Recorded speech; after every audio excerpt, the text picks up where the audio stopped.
tahlil adalah ibadah kepada Allah Subhanahu wa taala kalau mengucapkan la ilaha illallah, ya. Membaca Yasin bagian dari ayat Al-Qur'an. Tidak ada sesuatu yang salah di situ. Tapi kalau yang dimaksud di sini adalah orang membaca zikir kalau acara kematian misalnya dihubungkan dengan masalah ibadah tertentu, kalau lagi takziah, ini yang butuh bahasan, gitu kan? Karena meletakkan sebuah ibadah atau menghubungkan antara ibadah dengan ibadah yang lain butuh dalil penyambung, gitu kan? Membaca Al-Quran di rumahnya orang yang meninggal, ini pernah nggak Nabi contohkan? Kan gitu. Baca Qurannya mulia, baca surah Yasinnya mulia, berzikirnya la ilaha illallah mulia. Tapi dikerjakan pada saat orang lagi mati, cari dalil dulu, baru Anda kerjakan, gitu kan? Jadi jangan sampai kita mengira kita sudah beribadah tapi ternyata tidak diterima oleh Allah Subhanahu wa taala. Allah alam, itu yang saya tahu, gitu kan? Tentu kalau teman-teman yang melakukan ini sudah punya dalil, ya silahkan dikerjakan. Kalau saya pribadi, saya tidak pernah menemukan dalil masalah itu. Yang saya tahu adalah Nabi SAW kalau sedang bertakziah, beliau yang datang membawa makanan, menyabarkan, mendoakan, pulang. Itu yang ada dalam riwayat, gitu kan? Tapi kalau orang datang, baca, kenapa orang banyak-banyak baca Al-Quran, baca zikir? Karena mereka pikir takziah itu untuk si mayit. Kan takziah ini definisinya adalah menghibur dan mengurangi atau menghilangkan sedihnya keluarga mayit. Kalau si mayit, teman-teman sekalian, dari pertama kita mati, dari pertama dia mati, sampai kita mati kita doakan. Gak ada hubungannya dengan hari takziah itu. Karena dari pertama dia meninggal, tanpa nunggu malamnya pun kita sudah harus doakan, kita sedekahkan, kita berbuat ibadah untuknya. Seperti itulah. Tahlilan disebut tahlilan karena mereka mengucapkan la ilaha illallah, la ilaha illallah. Bukan itunya yang terlarang, bukan itunya bid'ah, tapi cara pengucapan, cara mengamalkan la ilaha illallahnya itu yang salah. Di kita ini terkenal dengan nama tahlilan atau selamatan kematian. Ketika mati si fulan, maka ditahlilkan hari pertama sampai hari ke-7, kemudian hari ke-40, kemudian 100, kemudian hari 1000. Dan ini bid'ah. Para sahabat menyamakan ini dengan meratapi mayit. Meratapi mayit dosa, bahkan dosa besar, disamakan, dan ini perbuatan haram. Dengan kesepakatan para ulama, ijma' salaf dan khalaf, tidak ada perselisihan sama sekali dari seluruh mazhab mengharamkan tahlilan ini.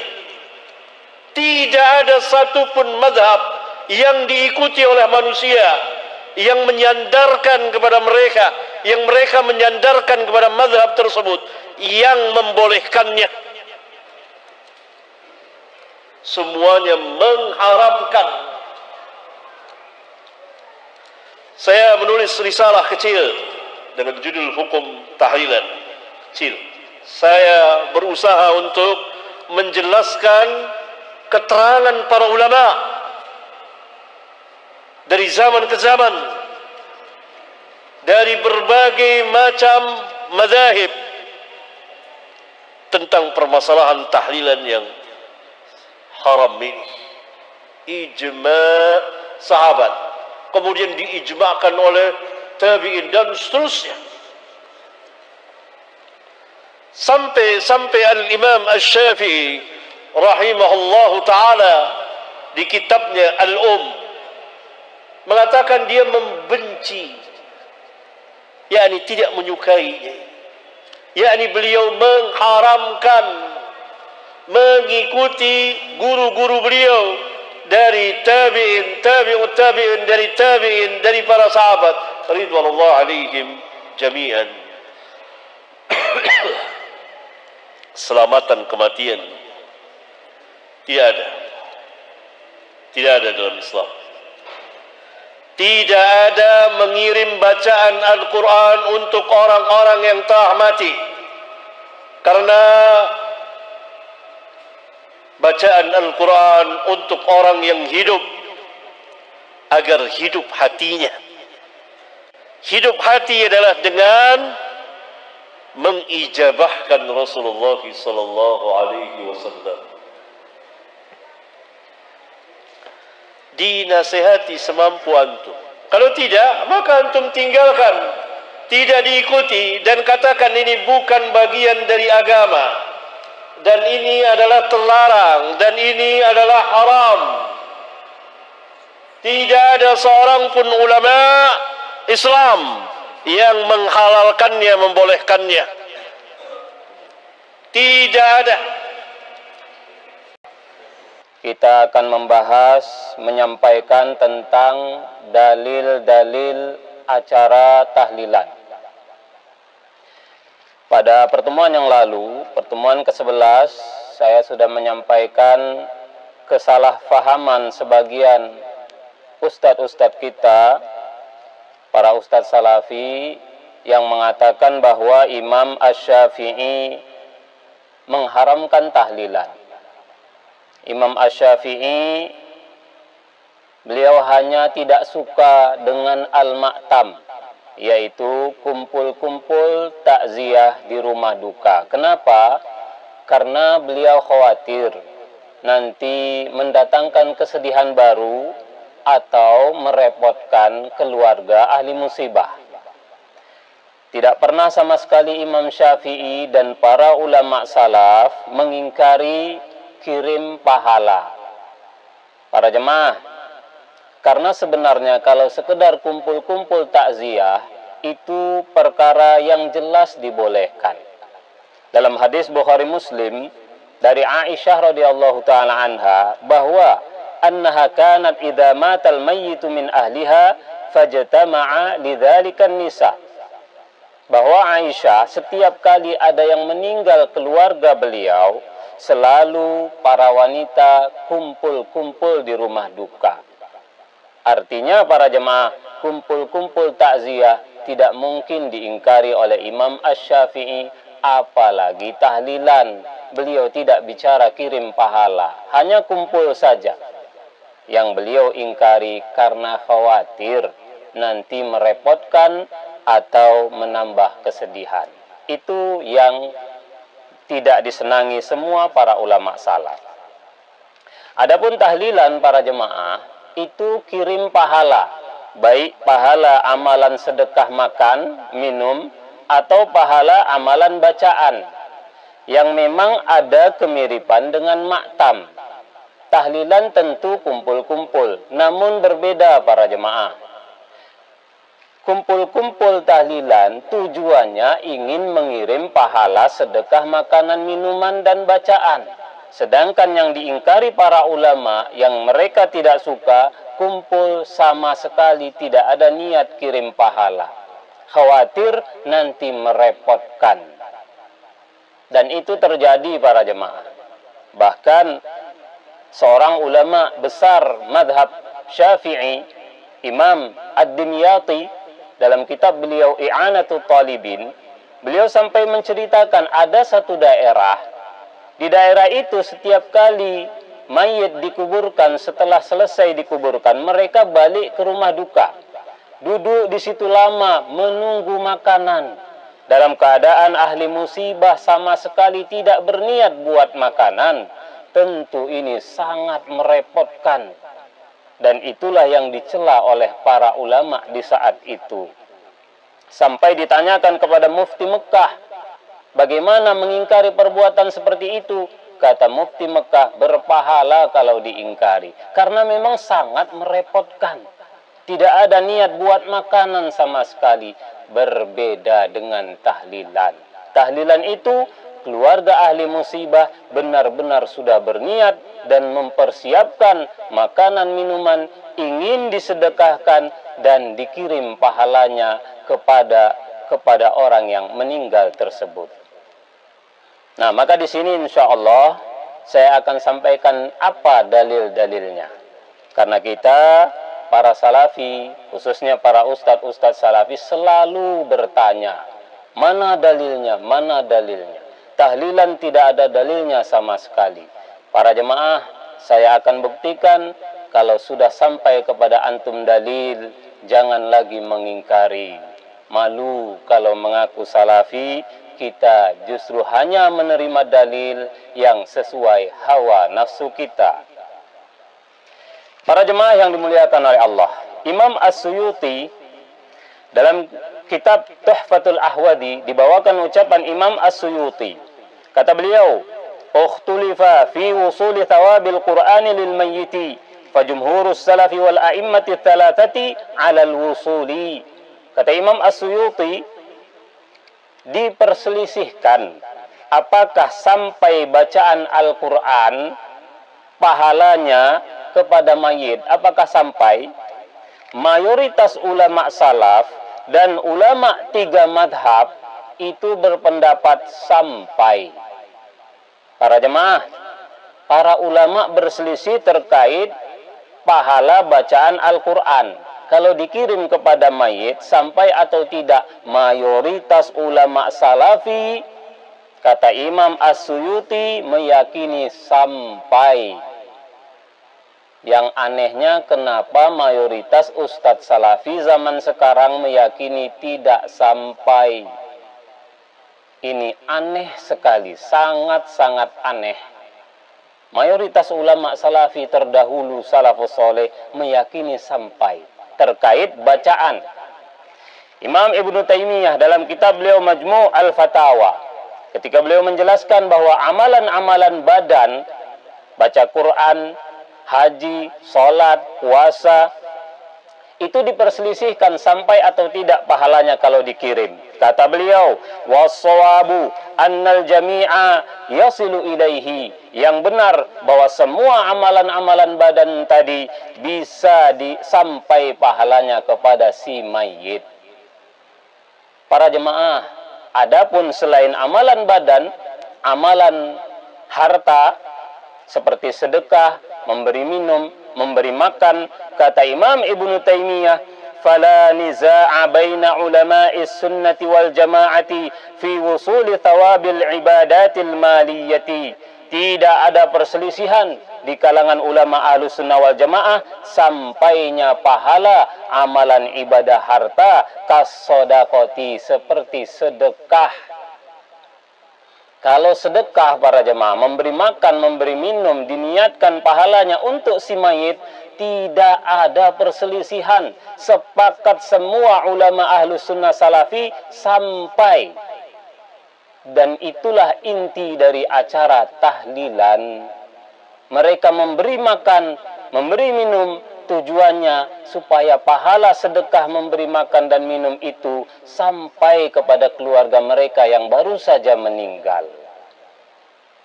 Para jemaah, sekarang kita lihat dalil. Tadi ucapan para ulama sepakat kalau bacaan mayoritas sampai. Kalau sedekah sepakat tanpa ada perselisihan. Syekh Al-Utsaimin, beliau pernah ditanya tentang ayat Allah, wa allaisa lil insani illa ma sa'a, bahwa seorang manusia tidak akan mendapatkan kecuali hasil usahanya sendiri. Ini dalil satu-satunya dalil yang paling inti yang dijadikan semua ustadz salafi sebagai alasan pahala tak bisa dikirim. Ini salah faham. Beliau ditanya, apakah dengan ayat itu menunjukkan anna tsawaba la yasulu ilal mayyit idza uhdiya lahu, bahwa pahala tidak bisa sampai kepada mayit jika dihadiahkan? Apa jawab Syekh Al-Utsaimin? Al-muradu annal insana la yastahiqqu min sa'i ghairihi syai'an. Maksud ayat itu bahwa seorang manusia tidak berhak mendapat bagian dari hasil amalan orang lain. Orang beramal soleh nggak mungkin kita dapat bagian. Itu cerita orang bekerja, nggak mungkin kita ikut dapat gaji. Kita nggak kerja, bagaimana mungkin dapat gaji? Tentu yang kerja saja yang dapat gaji. Itu ayatnya, kurang lebih begitu maksudnya. Kata beliau, walaisal muradu annahu la yasilu ilaihi thawabu sa'i ghairihi. Bukan maksud ayat itu bahwa tidak sampai kepada si mayit pahala usaha orang lain. Jika idza qasadahu, jika dia kirim, dia maksudkan, bukan itu maksudnya, bukan nggak sampai kalau dikirim. Kenapa? Kata Syekh Al-Utsaimin, likasratin nususil waridati fi wusuli thawabi sa'il ghairi, karena banyak sekali dalil-dalil yang datang menunjukkan sampainya bacaan, sampainya pahala usaha orang lain ila ghairihi, kepada yang lainnya, wantifa'ihi bihi, dan dia mendapat manfaat dengannya. Idza qasadahu bihi, jika diniatkan dikirim pahalanya. Para jamaah, para salafiyin, terkhusus para ustadz salafi, teman-teman dan guru saya, kata Syekh Utsaimin, mengirim pahala amalan ibadah itu dalilnya bukan cuma ada. Kalau ada satu saja sudah sangat cukup menunjukkan itu amalan salafi ahlus sunnah. Namun Syekh Utsaimin mengatakan dalilnya banyak. Bukan ada, tapi banyak. Dan semuanya kias. Para jemaah, kias itu dalil yang disepakati para jemaah. Mayoritas ulama salafi meyakini kias. Dan itulah dalilnya Syekh Imam As-Suyuti mengatakan tadi, Ibnu Taimiyah mengatakan tadi, yang benar sampai semua dalilnya kias. Jadi kias itu dalil para jamaah, bukan hanya contoh. Terlalu salah keyakinan mayoritas orang salafi, kita para ustadz salafi, bahwa dalil itu hanya contoh. Kalau Nabi tidak contohkan, berarti ibadah itu sebagai ibadah yang bid'ah atau yang sesat. Ini sangat salah. Silakan diulang di kajian kita yang lalu, kajian keempat.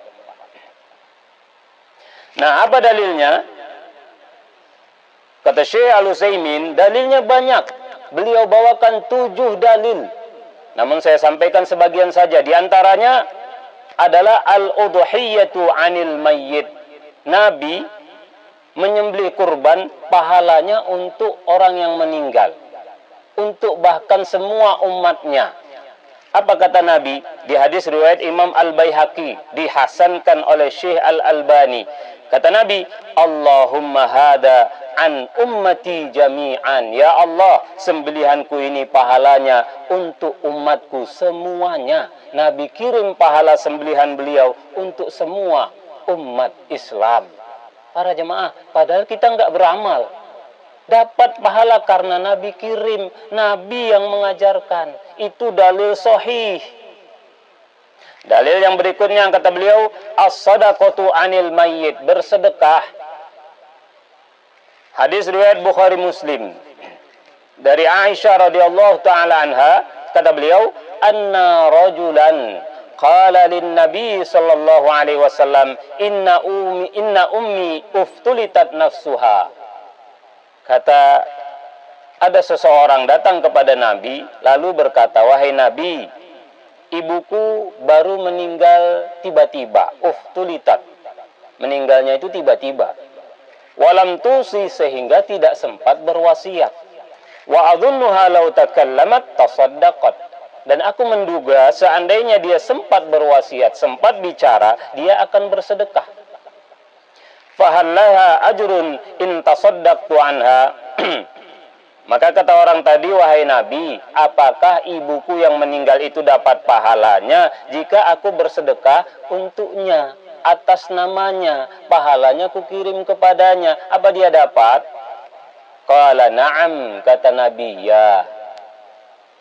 Para jemaah, ini dalil yang sangat jelas sekali. Ketika ibu sahabat ini baru meninggal, tiba-tiba tidak sempat berucap, maka sahabat tadi bertanya kepada Nabi, wahai Nabi, jika aku bersedekah, kemudian kukirim pahalanya kepada ibuku yang baru meninggal, apakah dia dapat pahala itu sampai? Kata Nabi, na'am. Iya, jadi kirim pahala sedekah itu para jamaah sunnah Nabi, sunnah para sahabat. Dan inilah dalil yang dijadikan, yang dipakai oleh acara tahlilan. Apa tahlilan itu para jemaah? Kirim pahala makanan, kirim pahala minuman, sedekah, kumpulkan kaum muslimin di rumah, buat makanan dan minuman, niatkan sedekah, beri yang hadir di situ makan minum, pahalanya kirim kepada keluarga yang baru meninggal tadi. Inilah dalilnya. Sepakat ulama semua tanpa ada perselisihan, sedekah itu pahalanya sampai ke mayit. Apalagi para jemaah, antum bertanya mana dalilnya? Ini dalilnya. Dalil kedua yang mirip. Kalau tadi Bukhari, Muslim. Hadis kedua, hadis riwayat Nasa'i, disahihkan oleh Syekh Albani. Mirip juga. Sahabat bertanya kepada Rasul, "Inna ummi matat," wahai Nabi, ibuku baru meninggal. "Afa atasaddaqu anha?" Bolehkah aku bersedekah pahalanya untuk ibuku? Qala na'am, kata Nabi, ya. Qultu fa ayyu sadaqati afdal? Aku bertanya, wahai Nabi, sedekah apa yang paling utama mau kukirim kepada ibuku pahalanya? Kata Nabi, saqiyul ma, memberi minum. Memberi minum para jemaah. Tentunya juga memberi makan. Sedekah dengan memberi makan, memberi minum, itu yang terbaik, pahalanya dikirim kepada keluarga yang baru meninggal. Dalam riwayat yang lain, diriwayatkan oleh Imam Abu Nuaim, ini lebih jelas lagi, dari seorang ulama tabi'in, Tawus. Apa kata Tawus? Innal mauta yuftanuna fi quburihim sab'an, fakanu yastahibbuna ayyut'ama anhum tilkal ayyam. Kata Tawus, sesungguhnya orang meninggal itu diuji di dalam kuburnya 7 hari. Diuji oleh malaikat di alam kuburnya itu 7 hari. Maka mereka para sahabat menganjurkan selama 7 hari itu memberi makan atas nama mereka. Kirim pahala sedekah memberi makan selama 7 hari. Jadi 7 hari bukan meniru Hindu. Itu amal sahabat. Riwayat ini kata Imam As-Suyuti isnaduhu sahih, sanadnya sahih. Begitu juga kata Imam Ibnu Hajar dalam kitab beliau Al-Fatawa Al-Fiqhiyah bisanadis sahih, riwayat ini sahih. Para jemaah, Tawus mengatakan mereka para sahabat selama 7 hari menganjurkan memberi makan atas nama mayit, kirim pahala 7 hari. Itulah tahlilan. Orang tahlilan itu buat makanan, undang orang, kirim pahalanya. Itu yang dilakukan sahabat. Dalilnya jelas, hadis sahih. Para jemaah, kenapa kita katakan tahlilan tidak ada dalil sama sekali? Kalau tidak tahu, belajarlah, kaji. Para jemaah yang dimuliakan oleh Allah. Bahkan Imam Ar-Rafi'i, seorang ulama besar madhab Syafi'i, dibawakan oleh Imam As-Suyuti dalam kitab beliau Al-Hawilil Fatawi, kata Imam Ar-Rafi'i, al-ikhbaru anis sahabah bi annahum kanu yastahibbuna al-it'ama 'anil mauta tilkal ayyami sab'ati sarihun fi anna dhalika kana ma'luman 'indahum. Khabar bahwa sahabat mereka menganjurkan memberi makan atas nama si mayit di 7 hari itu, ini dalil sangat tegas menunjukkan memberi makan 7 hari, dikirim pahalanya ke mayit, itu amalan yang sangat dikenal di kalangan para sahabat. Bisa dikatakan ini sepakat para sahabat, buat makanan, disedekahkan, pahalanya dikirim untuk si mayit, itu amalan sunnah yang dianjurkan. Sepakat para sahabat. Kenapa kita, para ustadz kita, ustadz salafi malah 180 derajat terbalik, mengatakan sepakat para ulama salaf, tahlilan sesat, bid'ah, haram. Kok terbalik 180 derajat? Kita ini ngajarkan ajaran salaf atau ajaran siapa para jemaah? Jelas sahabat sepakat 7 hari itu kirim pahala makanan, sedekah makanan. Sepakat. Kita mengatakan terbalik, sepakat haram. Subhanallah. Para jemaah yang dimuliakan oleh Allah, memang di dalil-dalil sahih tadi Nabi menganjurkan, Nabi mengikrarkan sahabat ketika keluarganya meninggal bersedekah kirim pahala. Memang tidak disebut di riwayat itu bagaimana caranya. Apakah dengan dibagi-bagi ke rumah-rumah ataukah dengan diundang kumpul di rumah duka? Tidak ada dua-duanya. Lalu bagaimana? Tentu para jemaah dua-duanya boleh, karena itu amal sahabat. Sahabat kalau bersedekah ada dua cara biasanya. Terkadang mereka kirim, mereka bagi-bagikan. Terkadang mereka undang, dan Nabi termasuk yang sangat sering diundang para sahabat makan di rumah. Jadi cara bersedekah makanan itu dengan dua cara. Apakah dibagi-bagi atau diundang ke rumah? Kaum muslimin di Indonesia memilih salah satu cara ini. Kenapa kita salahkan? Ini sunnah para jemaah. Meninggal keluarga kita, mereka sangat butuh dikirimkan pahala. Pahala apa? Amalan sedekah makanan dan minuman. Itulah tahlilan. Baru ditambah sekalian pahala bacaan la ilaha illallah, pahala bacaan ayat-ayat Al-Quran, surat Al-Fatihah, dan surat-surat yang lain.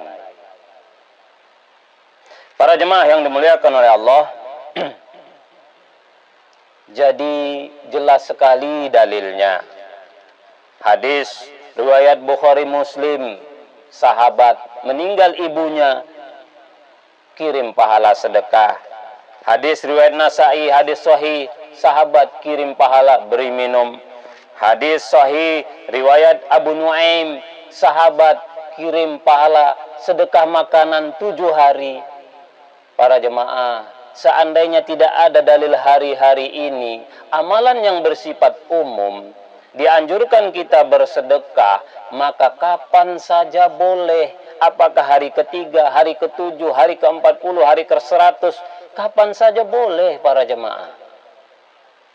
Hari-hari itu sama sekali tidak menjadi ciri khas agama lain.